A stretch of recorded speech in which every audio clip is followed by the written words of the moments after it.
From Cyberpunk 2077 to Minecraft, there are a lot of open world games available to play with a wide variety of different styles and themes, genres, and of course a breadth of difference in quality.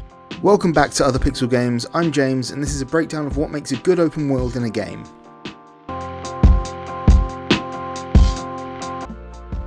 To really talk about what makes a good open world, let's first define what I mean by open world.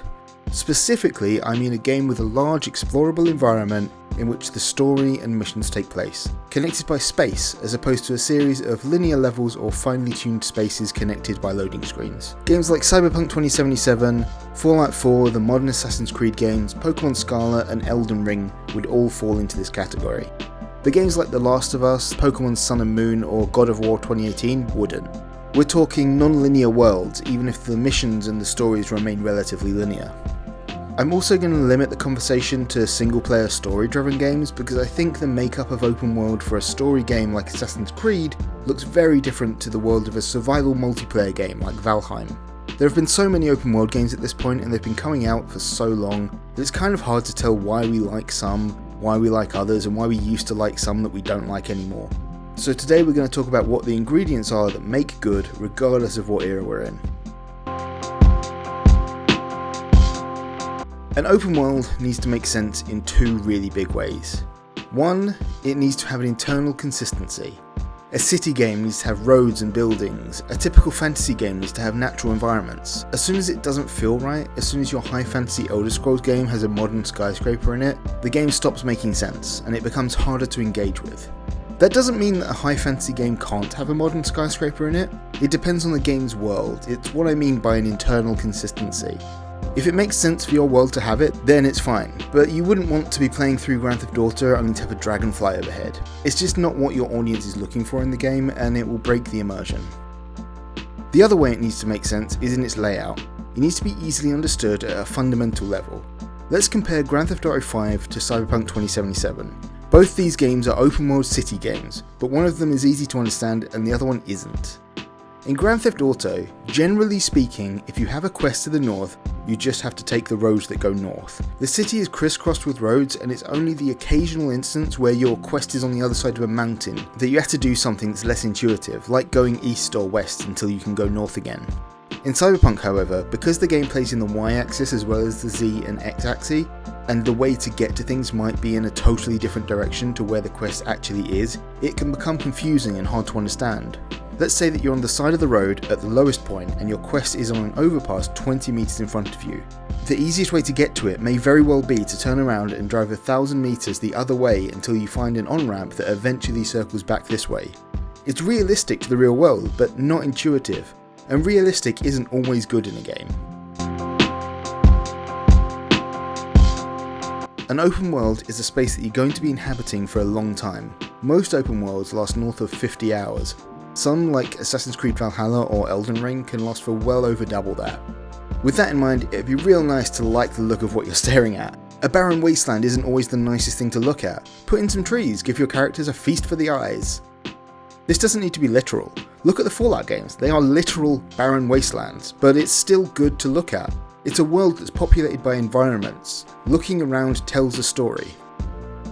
To be honest, this is true of most games, but even more so with open world. In a linear game, you're just passing through. Really, your focus is on the gameplay. You can have lower fidelity graphics in linear level based games like Neon White.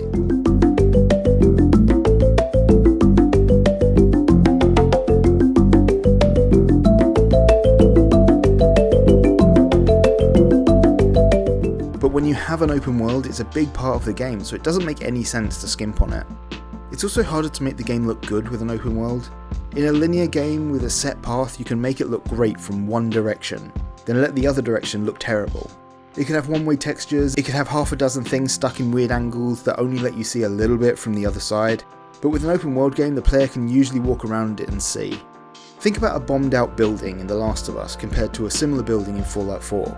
In The Last of Us you see one side of it. The tips of rocks that are blocking the door and the windows are the only things that you can see. But if you were to swing the camera around you'd find that those rocks are too big for the building. They stick out the back, just clip right through the wall. But it doesn't matter because you can't go back there. The same building in Fallout, you just walk around the side. It doesn't have to just include environment either. It can be the NPCs that inhabit it. Imagine Cyberpunk without all the people walking around. It would ostensibly be the exact same game. The people don't really do anything, but having them there would make the game feel really weird and empty. Open worlds by necessity mean that you're going to be on the move a lot. And if that isn't fun, then you're shooting yourself in the foot before you even start. A really important rule of good open world games is this: traversing it should be fun. The best two examples of this I can think of are the Spider-Man games where you swing through the city actively engaging the traversal while moving fast enough that travelling never feels like a chore, and the Dying Light games where you parkour through the world, jumping and climbing through environments just barely avoiding or fighting the undead. Where other games simply have you walk there, a basic push of an analog stick in a specific direction. The active engagement and visceral nature of these two games' traversal methods combine to make moving from one place to another fun instead of a chore. It doesn't have to be gameplay fun either, there's also thematic fun, letting the fantasy take over. Look at Assassin's Creed Black Flag.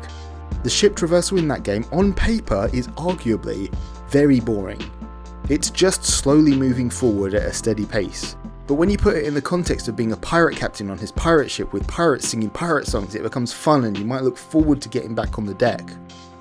With an open world, you spend the majority of your time not engaging in combat or solving puzzles or exploring the story, but travelling from one place to the next, whether that's following story beats or exploring the wilderness, so making sure that that portion of the game is fun more than any other part of the game is essential. The last thing I think is mega important is how well populated the world is. Not the NPCs running around, well, not exactly. Not the background NPCs, but the things in the world you have to find, the events you can stumble into. A good open world game has you stumbling over things that can distract you from what you're doing left and right. The Bethesda games, or at least the pre-Fallout 76 Bethesda games, were great at this. From being able to stumble across monster nests and enemy encampments, to wandering into crazy rituals or a talking dog who's lost its owner, you never know what you're going to find. While on the contrary, the Spider-Man games and Cyberpunk don't really have many things to stumble across. There are plenty of missions to do across the city, but there aren't really any things to run into. Now, this might just be because everything in these cities appear on your map, giving you the impression that there's nothing to stumble across, but even that tells you something. Finding something on your own can feel so much more satisfying than having it spoon-fed to you. Like how having a snack in the middle of the afternoon unprompted sometimes feels more satisfying than your scheduled dinner. No? Just me? Alright, then how about when you find money you didn't know you had, compared to when it just comes in on a schedule? The surprise is just nice. Without these events to fill out the world, it just feels empty and leaves you, or at least me, wondering why we bothered to make it an open world in the first place. After all, if there was nothing to do between here and there, why not just move us straight there? And if we're doing that, why isn't the game a fully linear level-by-level experience? In my opinion, these 4 points are the things that contribute to making a good open world. I will say though that missing any one of these isn't necessarily going to cause an open world to be bad. You can totally miss some out and still have a great game. Like take Spider-Man for instance, it has the internal consistency, it has the easy to traverse world. It looks great, but it isn't full of surprises, just a checklist of collectibles and locations to clear. In fact, I've never seen a game with all of them, and sometimes they contradict each other. Take Cyberpunk for example. The city's hard to understand, hard to know how to get everywhere, but it is internally consistent, in part because of that. It's when you break multiple rules that it becomes a problem. It doesn't even need to be many rules. I don't think Cyberpunk 2077 has a good open world, but it only breaks 2. It's hard to traverse because it's not intuitive, and it's kind of empty of things to do in it. Admittedly, I also personally dislike the driving in it, but I appreciate that's probably just me.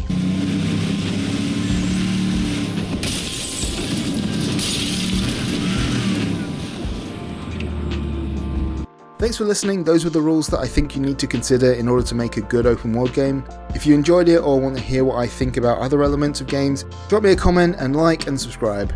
If you want more, try one of these videos on the left. In the top one, I discuss what I think of Cyberpunk 2077's design, and the bottom one is a video YouTube thought you'd like.